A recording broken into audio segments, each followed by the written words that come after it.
Hello to all students. हम gastrulation पर अटक गए थे। गैस्ट्रुलेशन में हमने देखे थे morphogenic movements, rearrangement, germ layer formation और ब्लास्टोपोर आर्किन्टेरॉन। इन सबकी फॉर्मेशन या सबका नाम या इक्विवेलेंट ही है। ये सारी प्रोसेस होती हैं इसके अंदर। फिर एपिबॉली और एम्बोली की दो टाइप्स थे। इसमें सबसे पहले हम इन्वेजिनेशन देखा था। इन्वेजिनेशन जो कहाँ पर होता है, मेगामियर्स में होगा और इन्वेजिनेट होंगी, यानी मेगामियर्स क्या होंगी, जो बड़े बड़े कौरक खंड है वो इन्वेजिनेट होंगे, अंतर्वलित होंगे और फॉर्मेशन करेंगे किसका, एंडोडर्म का। यानी पहले कौन सी लेयर बनेगी, एंडोडर्म बनेगी, अंतःचर्म बनेगी। फिर सेकेंड फेज होगी वो एपिबोली। एपिबोली में क्या होगा, माइक्रोमियर्स बनेंगे। माइक्रोमियर्स क्या बनाएंगे, एक्टोडर्म फॉर्मेशन करेंगे। फिर थर्ड प्रोसेस आ रहेगी इनवॉल्यूशन। इनवॉल्यूशन क्या है, यहाँ माइक्रोमियर्स फॉर्मेट करेंगे मेसोडर्म का। तो यानी माइक्रोमियर्स क्या बनाएंगे, एक्टोडर्म और मेसोडर्म दो बनाएंगे। मेसोडर्म तो बनेगी इन्वॉल्यूशन प्रोसेस से, एक्टोडर्म बनेगी एपिबॉली प्रोसेस से, और मेगामियर्स केवल क्या बनाएंगे, एंडोडर्म का फॉर्मेशन करेंगे। और वो कौन सी प्रोसेस से बनेगी, इन्वेजिनेशन प्रोसेस से बनेगी। तो यहाँ पर हमने डायग्राम के साथ भी समझ लेते हैं। ये तो ब्लास्टुला है अपना, ये माइक्रोमियर्स है, ये मैक्रोमियर्स है। यहाँ पर बीच में कैविटी है वो ब्लास्टोसील कैविटी है। और ब्लास्टोसील कैविटी होने की वजह से ही ये जो माइक्रोमियर मेगामियर है वो ये सारी प्रोसेस कंप्लीट कर पाते हैं, यानी रीअरेंजमेंट हो पाएंगे, एपिबॉली एम्बॉली दर्शा पाएंगे, जर्म लेयर फॉर्मेशन हो पाएगा। अगर ये पूरा एकदम स्टफ होगा इन सारे ब्लास्टोमियर से, तब तो इनमें कोई चांस है नहीं कि लेयर बनाए, लेयर फॉर्मेशन करे। ये स्टफ नहीं होकर क्या होगा, ब्लास्टोसील है या जो खाली कैविटी है वो स्थान क्या हो जाएगा, वहां पर ये लेयर्स क्या करेंगी, रीअरेंज हो जाएंगी। तो यहां से हमने देखते हैं ये माइक्रोमेयर्स है, ये ब्लास्टोपोर बन जाएगा यहाँ अंदर से, इस वाली जगह से जहां से ये डॉर्सल लिप, यहाँ से क्या बनाएगा, ये एक ग्रूव बन जाएगा। ग्रूव बन जाएगा, इसको क्या कहेंगे, ब्लास्टोपोर कहेंगे। ये ब्लास्टोपोर और आगे जाके डीप होगा। और ये जो मेगामेयर्स हैं ये क्या करेंगे, ये इस ब्लास्टोपोर यानी कि इस ब्लास्टोपोर वाले रीजन की ओर यहाँ मूव करेंगी, रोटेट करेंगी या इलोंगेटेड होंगी। इलोंगेटेड होते होते ये इसके चारों ओर इस तरह से अरेंज हो जाएंगी। ये वाली प्रोसेस हो जाएगी, कौन सी वाली, फर्स्ट वाली प्रोसेस हो जाएगी, कौन सी, इन्वेजिनेट। ये इन्वेजिनेशन वाली प्रोसेस होगी। मेगामेयर से क्या बन रहा था, एंडोडर्म बन रहा था, तो ये एंडोडर्म बनाएंगे, मैक्रोमेयर से बना रहे हैं। फिर आगे वाली प्रोसेस में क्या होगा, ये और ग्रो और ज्यादा बड़ा हो जाएगा, जिसको हम बाद में क्या कहेंगे, क्योंकि ये ग्रो जैसे जैसे बड़ा होगा ये गट फॉर्मेशन यानी आर्केन्टेरॉन का फॉर्मेशन करेगा, गट का फॉर्मेशन करेगा। और ये ज्यादा लेयर्स और ज्यादा इन्वेजिनेट हो जाएंगी, इसके चारों इस तरह से बहुत सारी लेयर इस तरह से जमा हो जाएंगी इन्वेजिनेशन प्रोसेस से। फिर इनको क्या कहते हैं, बॉटल सेल्स भी कहते हैं। ये जो मेगामेयर्स है इन्हें क्या कहेंगे, बॉटल सेल्स भी कहेंगे। और ये क्या फॉर्मेशन कर रही है, एंडोडर्म फॉर्मेशन कर रही है। फर्स्ट फेज देख ली। अब सेकेंड फेज जो है एपिबोली वाली देखी थी, ये इसमें क्या होगा, जो बाहर बाहर की लेयर है एक्टोडर्म वाली लेयर, ये क्या करेगी, ये ओवरलैप कर जाएंगी या बाहर की ओर इन्वेजिनेट होंगी, बाहर की ओर मोड़ेंगी या लुढ़क जाएंगी, जो प्रोसेस होती है जिसके कारण ये ओवरलैप दर्शाएंगी, ओवरलैपिंग या बाहर की ओर डोल जाएंगी, हम कहेंगे रोलिंग या जो भी कहें। तो बाहर की ओर जाएंगी तो ये क्या करेंगी, एक्टोडर्म वाली लेयर ओवरलैप करेगी, जिसके कारण बाहर की ओर सारी पूरे ब्लास्टोडर्म को ये कवर कर लेगी, इस पूरे को कवर कर लेगी। तो ये आर्केंट्रॉन और बढ़ती जाती है, आर्केंट्रॉन कैविटी बन जाएगी, गैस्ट्रोसेल कैविटी भी कहते हैं। और मेगामियर्स क्या करेंगे, और मूव करते जाएंगे, अंदर की ओर लेयर बनाते जाएंगे। तो ये जो एक्टोडर्म बनी वो किस प्रोसेस से बनी, एपिबॉली। कौन सी लेयर से बनी, माइक्रोमेयर से बनी। माइक्रोमेयर ने क्या किया, बाहर की ओर ओवरलैप करना शुरू कर दिया, क्रॉस करना शुरू कर दिया। फिर इनवॉल्यूशन में क्या होगा, यहाँ पर ये सेम प्रोसेस, ब्लास्टोपोर, आर्किन्टेरॉन, ये अभी जो बने हमने एपिडर्मिस बनाई या एक्टोडर्मल लेयर बनाई वो। अब क्या होगा, ये माइक्रोमेयर्स जो है, ये माइक्रोमेयर क्या करेंगी, ये इस तरह से यहाँ की ओर डाउन सरफेस की ओर या एनिमल पॉल की ओर, वेजिटल पॉल की ओर ये माइक्रोमेयर्स यहाँ रोटेट करना शुरू कर देंगी।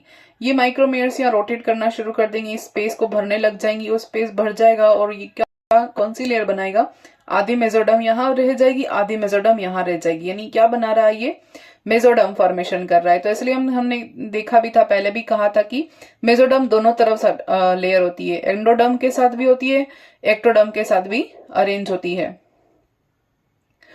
तो दोनों तरफ से क्या हो गई, मेसोडर्म यहाँ पर अरेंज हो गई। तो 3 जर्म लेयर का फॉर्मेशन हो गया। अब जो कुछ सेल्स होती हैं माइक्रोमियर्स, वो टर्न करेंगी inside and occupy the position between ectoderm and endoderm form mesoderm. अभी हमने जो प्रोसेस कही उसी को लिखा है। कुछ सेल्स माइक्रोमियर्स की क्या करेंगे, टर्न हो जाएंगी, इनसाइड की ओर टर्न हो जाएंगी, यहाँ मूव कर जाएंगी, जो खाली जगह को भर देंगी और क्या बनाएंगी, यहाँ मेसोडर्म का फॉर्मेशन करेंगी। एक्टो और एंडो के बीच में मेसोडर्म फॉर्मेशन हो रहा है। ये हम देखते हैं कि फ्रॉग का जो सिलोम है वो कैसा होता है, शाइजोसिलोम होता है। और फ्रॉग की जो ब्लास्टुला अवस्था होती है वो क्या कही जाती है, सिलोब्लास्टुला कही जाती है। अब हमने जो प्रिजम्पटिव एरिया देखे थे, वो प्रिजम्पटिव एपिडर्मिस यानी सबसे बाहर वाली एक्टोडर्म, फिर न्यूरल, उसके नीचे वाली एक्टोडर्म क्या बनाई थी, अभी हमने देखा था यहाँ पर प्रिजम्पटिव एरिया में। ये प्रिजम्पटिव एक्टोडर्म ऊपर वाली तो एपिडर्मिस बनाएगी और उसके बाहर वाली क्या बनाएगी, न्यूरल प्लेट या नर्वस सिस्टम बनाएगी। फिर उसके बाद ये नोटोकॉर्ड है, प्रिजम्पटिव नोटोकॉर्ड वाला एरिया है, और उसके नीचे ये वाला प्री कॉर्डल एरिया है। नोटोकॉर्ड वाला एरिया क्या कहा जाएगा, कॉर्डा सेल्स कही जाएंगी, और ये सबसे लास्ट वाला एंडोडर्म बनाएगा। तो इस तरह से ये प्रिजम्पटिव एरिया यहाँ पर शो किए हैं। उसके बाद है fat of germ layer. 3 germ layer का फैट हम देखते हैं क्या कैसे होता है। एक इसको हम प्रिजम्पटिव एरिया भी कहते हैं और प्रोस्पेक्टिव एरिया भी कहते हैं। तो प्रिजम्पटिव एरिया कब बनेगा, जब जर्म लेयर तीनों फाइनल हो जाएंगी और वो आगे अपने ऑर्गन फॉर्मेशन के लिए फिक्स हो जाएंगी, तब उन्हें हम प्रिजम्पटिव कहेंगे। भावी भ्रूण क्षेत्र जो कहते हैं उसे प्रिजम्पटिव एरिया कहते हैं, प्रिजम्पटिव एरिया ऑफ एम्ब्रियो। लेकिन उसके पहले जब इसका फैट निर्धारण नहीं था तब ये प्रोस्पेक्टिव एंडोडर्म कही जाएंगी, प्रोस्पेक्टिव मीजो या एक्टोडर्म एंडोडर्म कही जाएंगी। तो ये जो प्रोस्पेक्टिव एक्टोडर्म है ये क्या क्या बनाएंगी, ये एपिडर्मल एक्टोडर्म बनाएंगी और न्यूरल एक्टोडर्म बनाएंगी। दोनों देख लिया हमने। प्रोस्पेक्टिव मेसोडर्म ही क्या बनाती, प्रिजम्पटिव नोटोकॉर्ड बनाती हैं, प्री कॉर्डल प्लेट बनाती हैं और सोमेटिक मेसोडर्म बनाती है। और प्रोस्पेक्टिव एंडोडर्म वाला एरिया ही क्या बनाएगा, गट बनाएगा, गिल्स बनाएगा, फेरिंग्स, लीवर, ब्लैडर, ये सब कुछ बनाएगा। तो यहाँ पर एक बार और देख लेते हैं फ्लो चार्ट की उससे। प्रोस्पेक्टिव एरिया एक्टोडर्म क्या बनाएगा, इसको जोन ऑफ एक्सपांशन भी कहते हैं। इससे क्या बनाएगा, एपिडर्मल एक्टोडर्म जो कि स्किन, ईयर, नोज बनाएगा, और यह है न्यूरल एक्टोडर्म जो कि सीएनएस, सेंस ऑर्गन बनाएगा। फिर प्रोस्पेक्टिव मेसोडर्म वाले एरिया जिसको जोन ऑफ इन्वॉल्यूशन भी कहते हैं। फिर इसको प्रिजम्पटिव नोटोकॉर्ड, और जो कि नोटोकॉर्ड फॉर्मेशन करेगा आगे जाके फर्दर। और ये प्री कॉर्डल एरिया, ये प्री कॉर्डल प्लेट जो है वो आगे जाके क्या बनाएगा, कनेक्टिव टिश्यू बनाएगा। इंपॉर्टेंट है, क्या बनाएगा, कनेक्टिव टिश्यू बनाएगा, प्री कॉर्डल प्लेट, जो कि कहां से बन रही है, प्रोस्पेक्टिव मेसोडर्म से, जिसको जोन ऑफ इन्वॉल्यूशन भी कहा है। फिर होगा प्रोस्पेक्टिव एंडोडर्म वाला एरिया, ये सोमेटिक भी बनाएगा, इसमें सोमेटिक भी शामिल है, यहाँ पे मैंने मेंशन नहीं किया। इसका थर्ड जो है वो सोमेटिक मेसोडर्म भी रहेगा, सोमेटिक फ्रेगमेंट्स बनाएंगे। अब थर्ड जो है प्रोस्पेक्टिव एंडोडर्म, जिसको हम जोन ऑफ इन्वेजिनेशन भी कहते हैं। ये क्या क्या बनाएगा, गट बनाएगा, फेरिंग्स फॉर्मेशन, ये जो यहाँ लिखा है उसी को मैंने यहाँ मेंशन किया है, लीवर, यूरिनरी ब्लैडर, ये सब कुछ बनाएगा एंडोडर्म इन्वेजिनेशन के थ्रू। फिर ये सारे तो हो गए सेंस ऑर्गन, ये सीएनएस और सेंस ऑर्गन बना देगा, केंद्रीय तंत्रिका तंत्र, ये हो गया सारा। अब ये फर्टिलाइजेशन की प्रोसेस को हम अगर ऑब्जेक्टिव क्वेश्चन में पूछा जाए कि सीक्वेंशियल इसको अरेंज कीजिए, तो क्या होना चाहिए, सबसे पहले फर्टिलाइजेशन होगा, फिर जाइगोट बनेगा, क्लीवेज होगा, क्लीवेज के बाद मॉरुला स्टेज जो कि एब्सेंट होती है, इसमें नहीं पाई जाती है, फिर ब्लास्टुला स्टेज होगी, फिर गैस्ट्रुला आएगी, फिर हिस्टोजेनेसिस यानी ऊतकी निर्माण होगा, फिर न्यूरुलेशन यानी न्यूरल फॉर्मेशन होता है, जिसको हम क्या कहते हैं, न्यूरोजेनेसिस या न्यूरुलेशन प्रोसेस कहते हैं।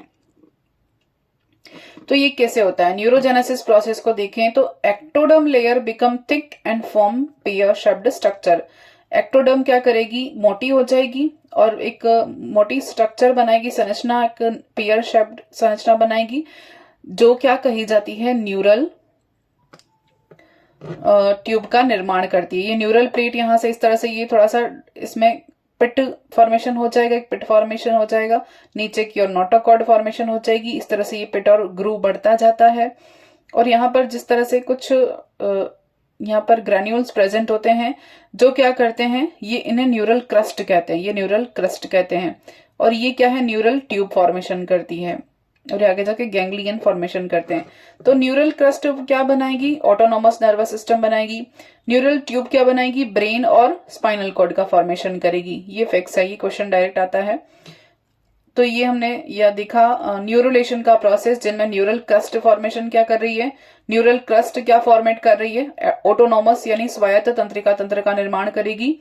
और न्यूरल ट्यूब क्या बनाएगी, ब्रेन और स्पाइनल कॉर्ड का निर्माण करेगी। एंटीरियर पार्ट ब्रेन का निर्माण करेगा और पोस्टीरियर पार्ट स्पाइनल कॉर्ड का निर्माण करेगा। अब लार्वा का जो डेवलपमेंट है वो कितना टाइम लेगा, 2 वीक, यानी कि hatching occurs after 2 week of fertilization. जब निषेचन हो जाएगा उसके 2 सप्ताह बाद हैचिंग शुरू हो जाएगी और लार्वा बनेगा।